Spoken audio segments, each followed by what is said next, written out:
Welcome to the Operate Intelligently podcast, the podcast for all things operations.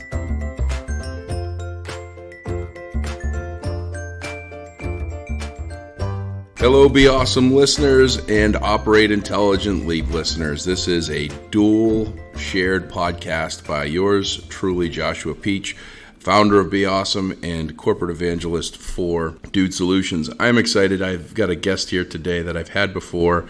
I've actually had twice, technically three times with the panel that you hosted. That's right. So I've got the Dude Solutions CEO, Ed Roshitsh, with me today. We're going to dig in on a number of different things, and this is going to be a take on the Dude Solutions. Who are you and what do you do? Ed actually started this a couple of years ago, and it was intended for internal sharing of getting to know the team at Dude. And to give a little backdrop and a little backstory, because I haven't shared it with Be Awesome listeners and Operate Intelligently, you've heard me talk a couple of times, but a little bit of history on Dude. Dude's 20 years young. I started here in 2004 as a door-to-door salesman, basically, for a company that had less than 400 clients, less than 10,000 unique logins, and we basically provided a work order system for facilities and with preventive maintenance. And today, we have a company that has 3.5 million unique logins every day, 12,500 stamps, if you will, or logos stamped all over the country, and in some parts of the world. We cover about 9 billion square feet in management of that space through our software, and we're going to, 50 million work orders? Yeah, we process a work order about once every 1.4 seconds, and if you do the math, it's about 50 million a year. Yeah, so we've gone places. We've become probably the player in most markets in facility management software, and going from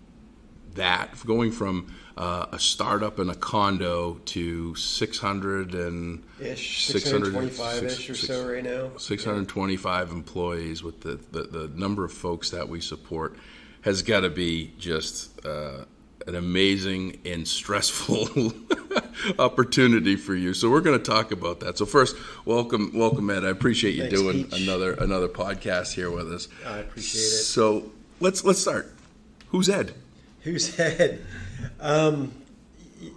Depending on which personality that day you get when you ask the question, I wear a lot of hats. I've been the CEO here at Dude for a couple of years, been in the software space now for 25-ish, married, couple of fuzzy dogs, endurance athlete, author,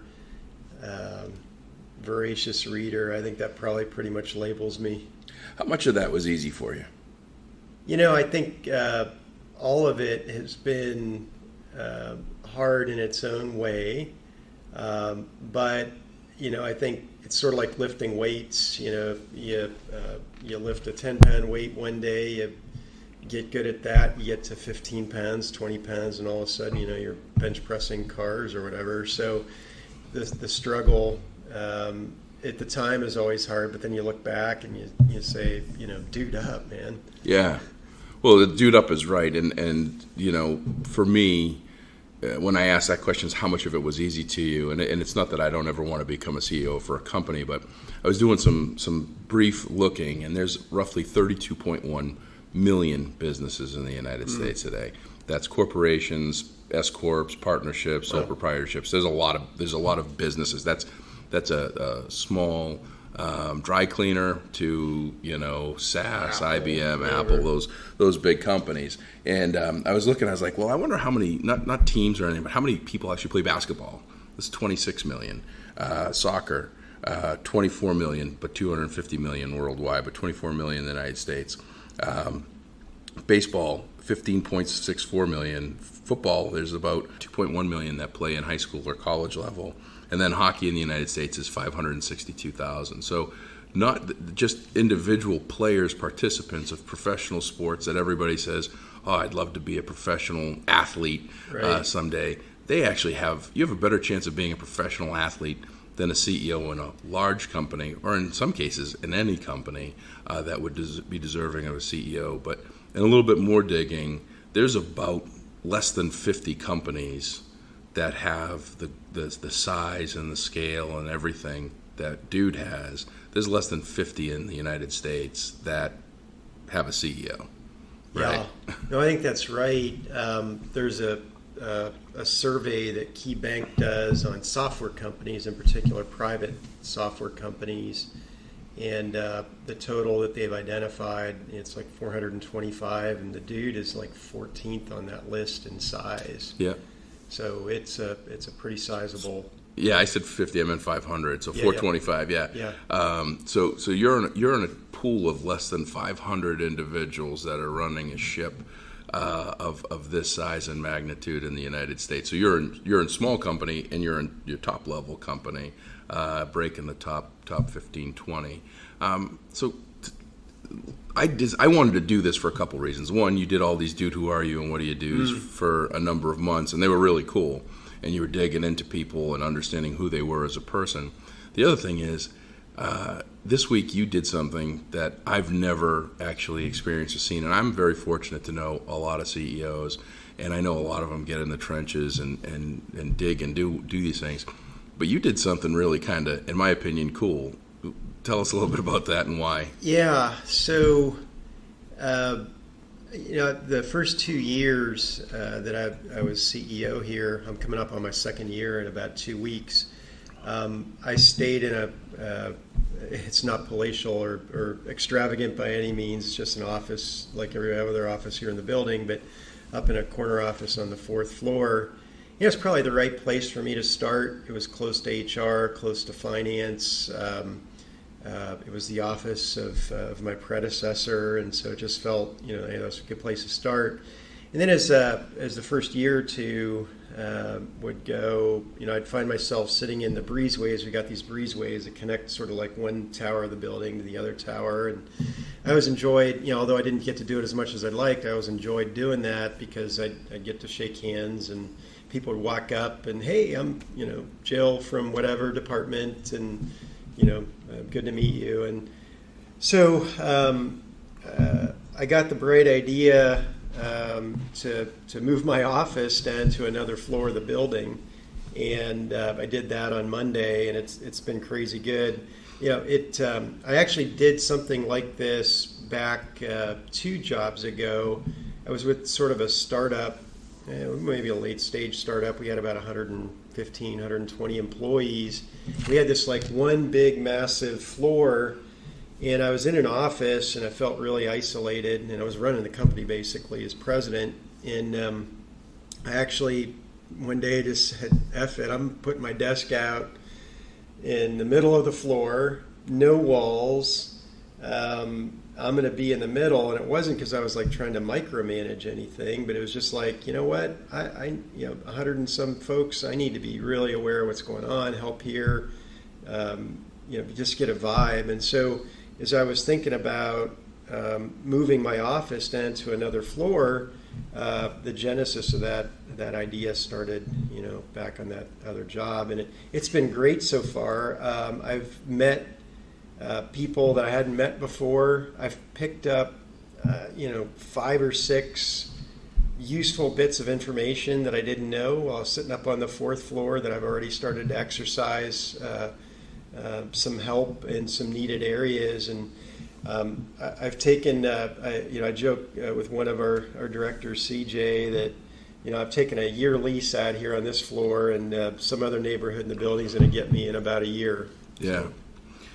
That was really something that I thought was really cool. But you touched on something that I want to dig on, is what you said, which is probably a lot of people's natural reaction: micromanage. Mm-hmm. Oh, he's doing this to micromanage me. First of all, you're a CEO that has to report to a board that is responsible for 620-ish employees, that are responsible for probably 2,000 families to feed, total, support and everything else, family members.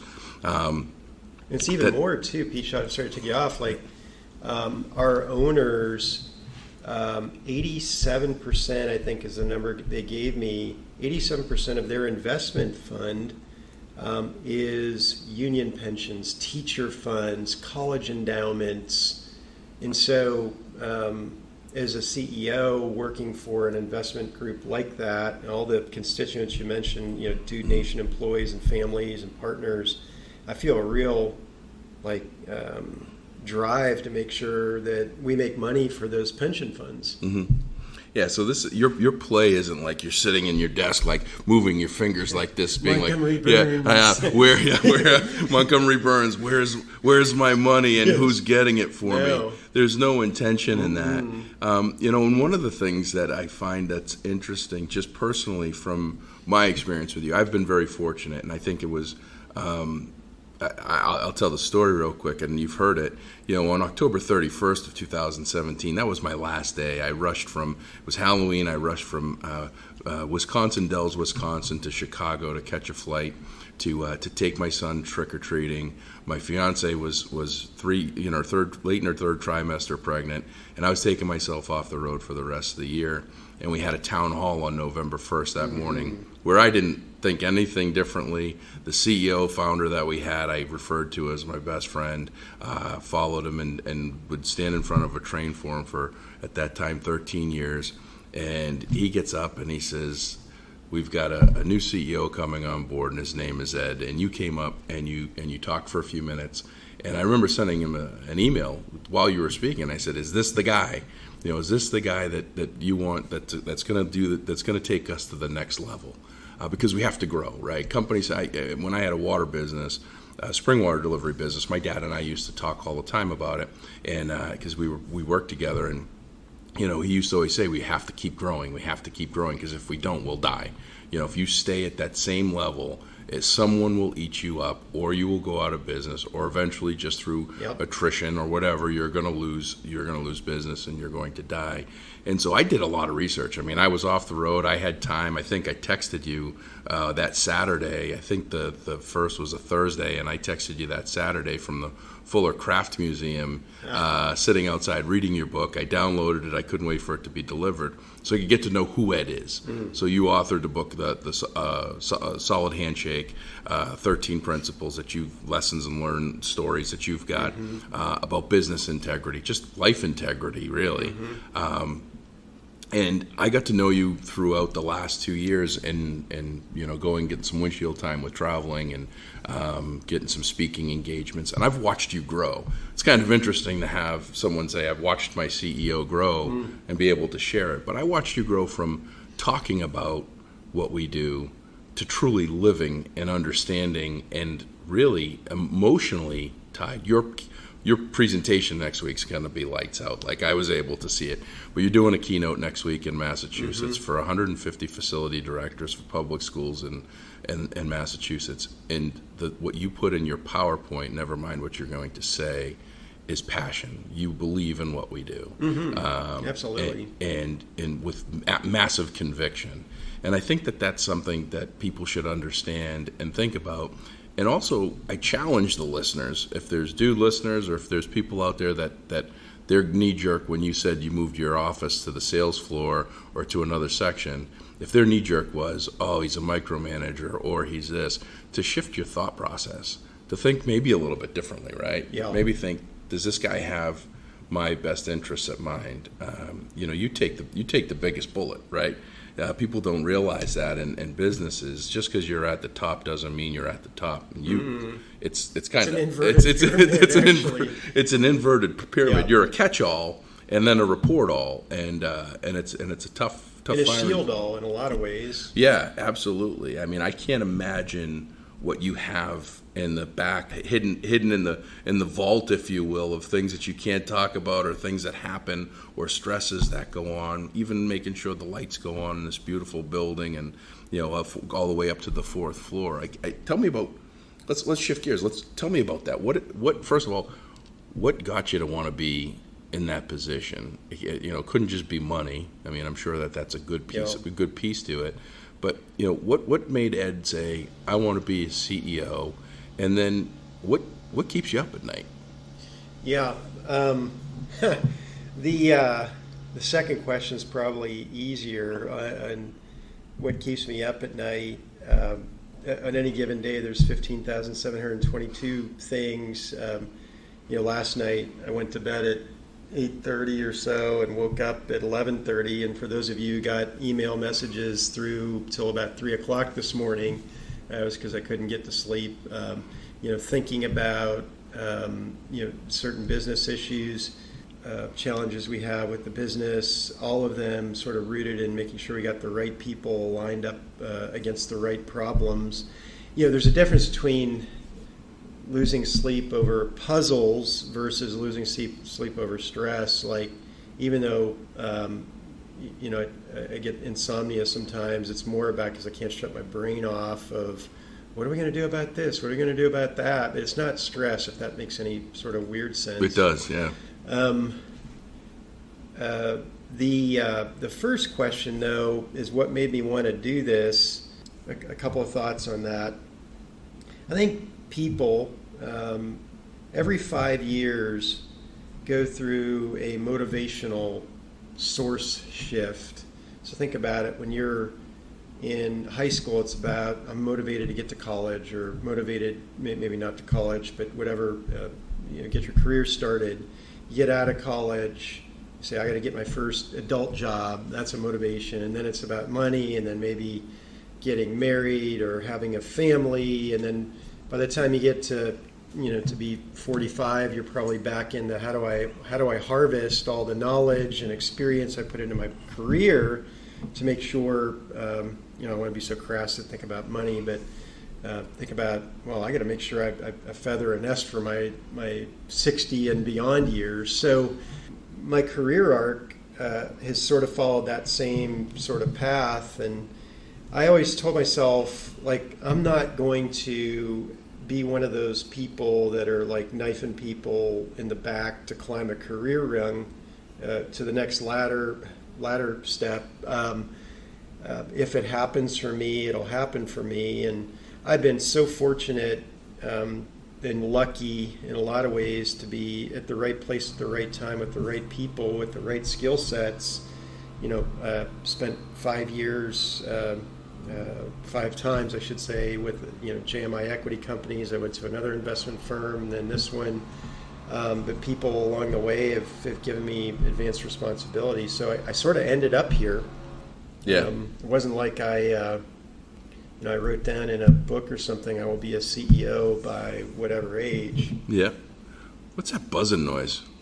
Is that the coffee machine? I don't know. We opened up a dentistry next door. You found, like, I was going to say, it's like, for those of you that hear that in the background, it's like a jackhammer, and we're actually in the conference room next to Ed's office. On the 3rd floor, too, which is sort of weird. Yeah, kind of interesting that this is the space that you got picked for you. We give you the noisy jackhammer area. Interesting you say 5 years. I took 5 years to graduate high school. Most people do it in 4. So I would like to say that most people, if that's the case, didn't take their full 5 years to figure out what they want to do in that stretch of time. It took me 11 to graduate college. Yeah, I'm still working on it. I'm trying to figure out an honorary degree. I think I'm at some point. But something interesting. So I got here this morning early, and I took your parking spot. I think I told you a little bit about. I took your parking spot because you have. I don't have a marked parking spot. Yeah. No, it's just, but it's Ed's spot. You're the first one here. Every time that I come to the office, you're either here already or you're here within a matter of minutes. And if you didn't have an incident spilling your coffee this morning, I think you would have beat me. But I talked to some young folks yesterday about understanding, what your realistic expectations are. And the realistic expectation is for you to be able to be the leader of this ship. You can't come in at 7:59, 8 o'clock, and leave at 4:45 to miss the Regency Parkway traffic. Right. I mean, you're grinding, and you're here. I mean, you're visible. You're here. You're in meetings. You're emailing. You're doing all this stuff, and so how do you? I guess one of the things is working 8 to 5 Monday through Friday. Sales is a little bit different. Most of your roles, 8 to 5 Monday through Friday. It's an expectation. That's your performance. That you get paid. That's game time. And get it. But there's a lot of stuff that people should in all aspects of life, but sales definitely, because we're on the sales floor. Everyone should be building themselves professionally, investing in themselves. Absolutely. What are some Ed's things that you've invested in yourself? What are some programs? What are some books? What are some podcasts? Like, what would you, if someone was coming into the workforce, because it doesn't matter what, Yep. I think the investment and the buckets of ideas, whether it's professional development, personal, whatever. What are some Ed's best experiences Yep. and suggestions? Well, it's so funny. I think you and I, maybe I can remember 5 months or so ago, we were just talking about old school. You'd pop the Brian Tracy sales cassette into your cassette deck in your car. Maybe you had a video or something like that to watch. But, content is so available, so free, so prolific, so many channels that you can access it. And it's painless. You could be listening to a podcast or a book on tape, the audio piece of a TED Talk, all in the comfort of your car as you're driving in or while you're running, or playing instead of watching the news in the morning. You could be playing in the background. I listen to at least 10 to 15 hours of podcasts a week. Now, I might play them depending on who's speaking at 1.5 times, so I can shorten a little bit. I read voraciously. It's entertaining to me, but it's sort of like downloading new software into your cranium. You were here this morning. I copied a couple pages of a book to give to one of the guys because he and I had a chat yesterday. It reminded me of this book chapter, and I probably read. I have a goal every year of 50 books. I'm probably right on pace for that this year, and you really try to do that. I watch YouTube videos. I watch TED Talks. I also learn from people who I work with.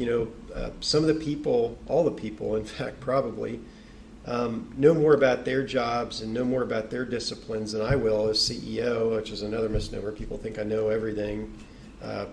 I better not know more about developing code than our engineers, because we would be in a bad spot.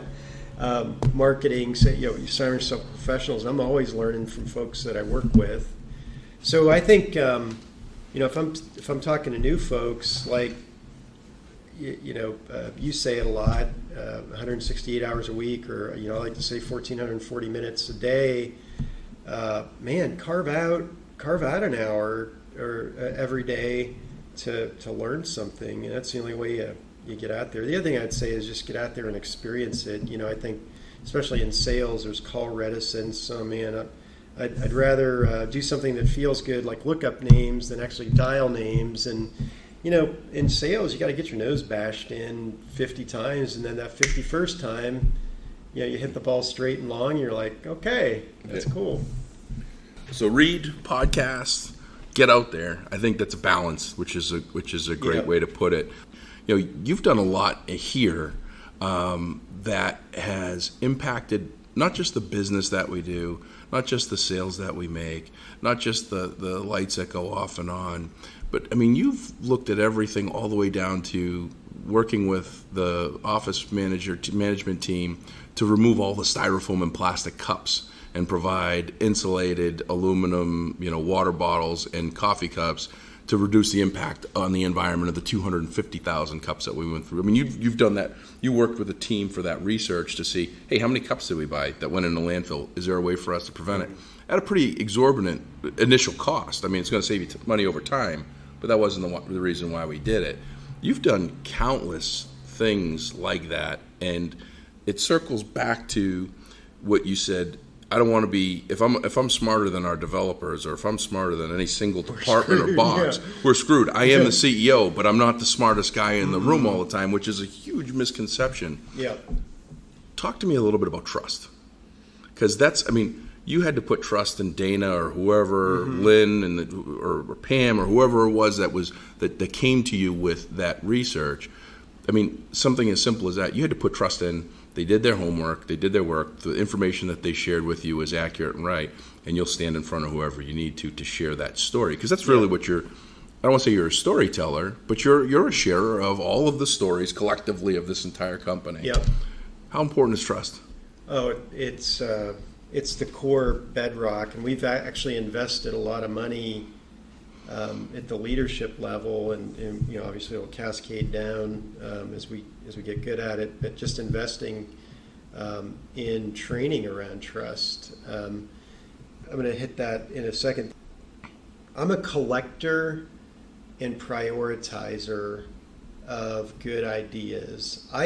Very few times have I been the one to say, that's what we should do. Mm-hmm.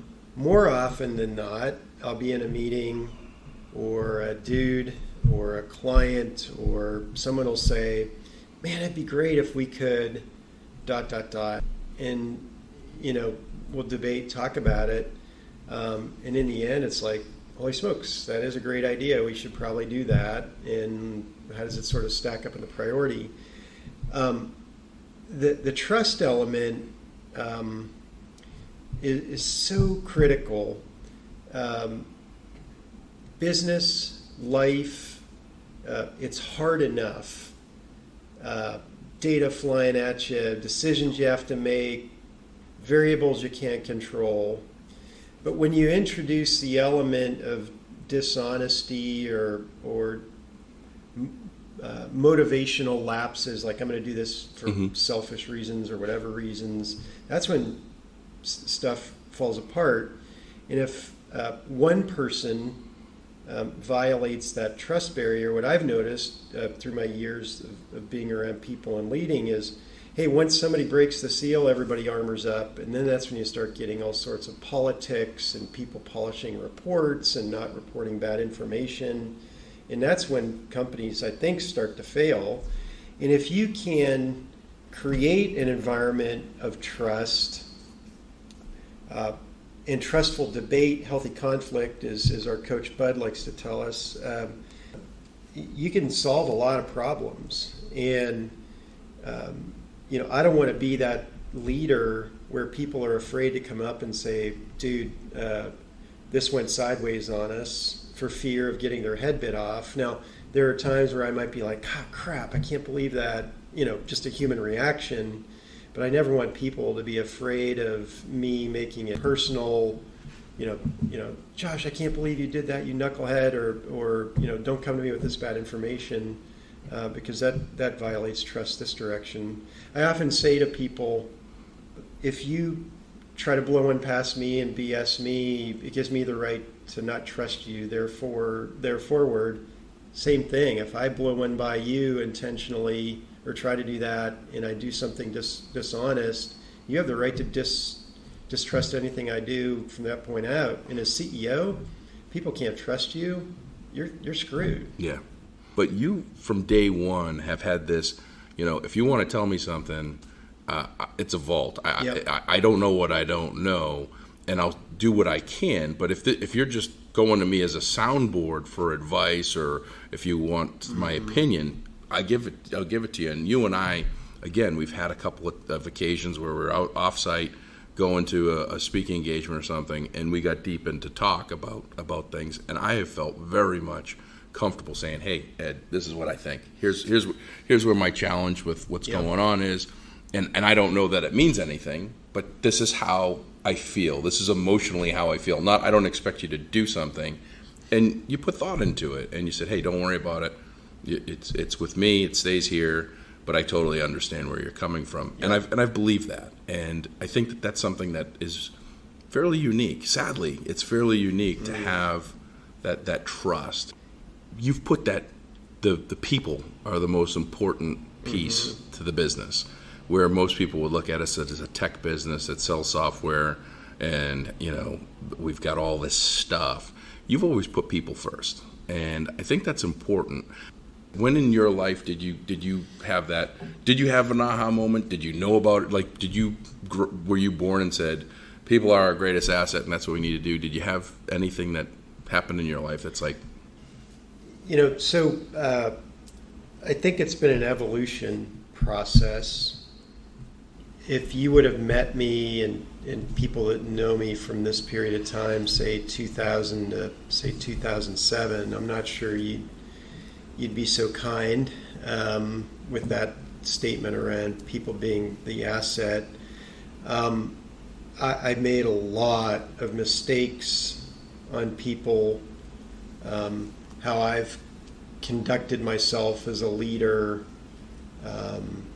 treated people, and every lesson has taught me to up my game and set expectations. The other thing I think it's going to be a little bit weird, at least for me, I'm 55.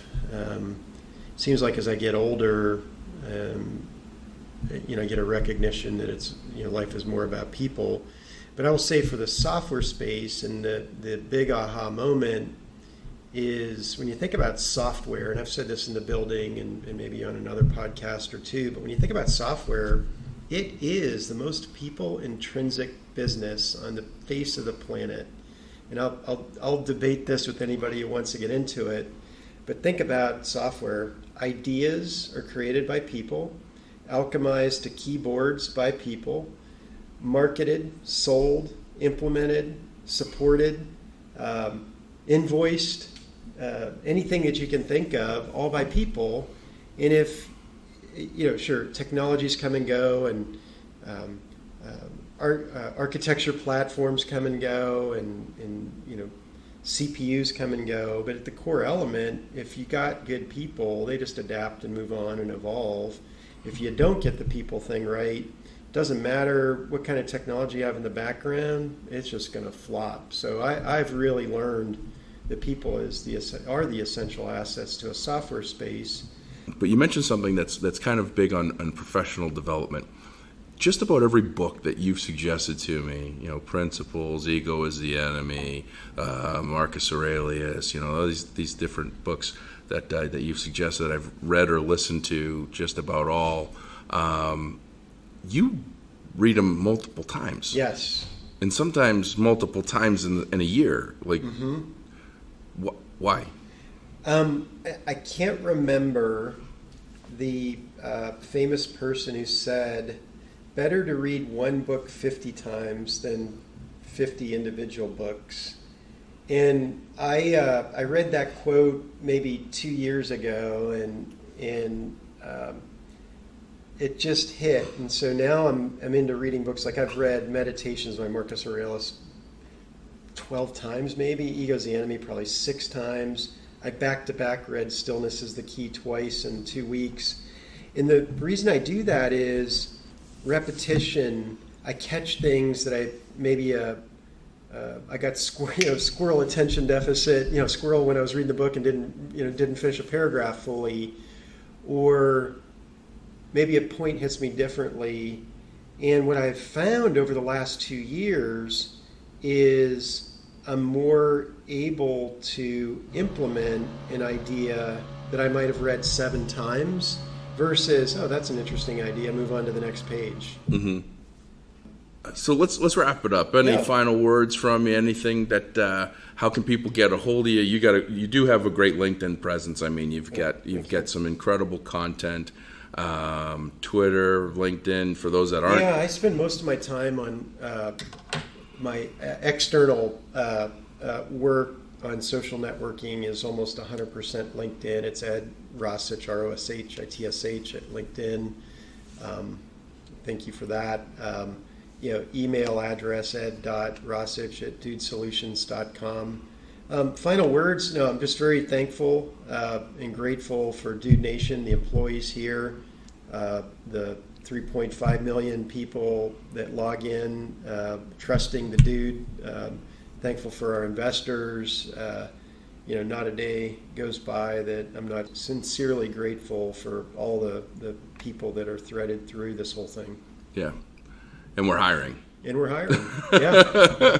I think that's one thing that we've consistently been doing. Yeah. As we've been hiring. So definitely, if you're looking for an opportunity, and we have offices now, we've made some acquisitions. So we're in Toronto. We've got an office in Colorado. We've got an office in Polosbo. Is that how you say it? Polosbo, suburb of Seattle. Well, it's a long suburb of Seattle, but we also have a very open work from anywhere policy. If you're a rock star and can work remote, and it's the type of work that can be done remotely, Yep, if you're in Fargo, North Dakota, hallelujah, we can hire you if you're awesome. Yeah, does it. So hopefully the listeners for Operate Intelligently get something out of this. It was great to be a part of that podcast here today. And for the Be Awesome listeners, you know where to find me. It's beausm.com. Email josh@beawesome.com. Listen to the podcast, give a rating and review. I'll give you something. I got a couple coffee mugs left. I've got some T-shirts. And if you want to do something really cool, there's 5 days left for the Natalia Strong T-shirts. I'm doing 100% of 100 T-shirts. That's 100% of the sale. Every penny of every sale for 100 shirts we're going to give to the third annual Natalia Strong Night for SMA, which is spinal muscular atrophy. That was podcast 34. So hoping to raise some great money for in the name of a phenomenal little 2.5-year-old that is stronger than most, and just touched my heart when I got to meet her. So in the meantime, if you want to be awesome, you got to do awesome. Have a great day. Thank you for listening to the Operate Intelligently podcast, produced by Dude Solutions. You can reach us by emailing dspodcast@dudesolutions.com or check us out on the web at dudesolutions.com.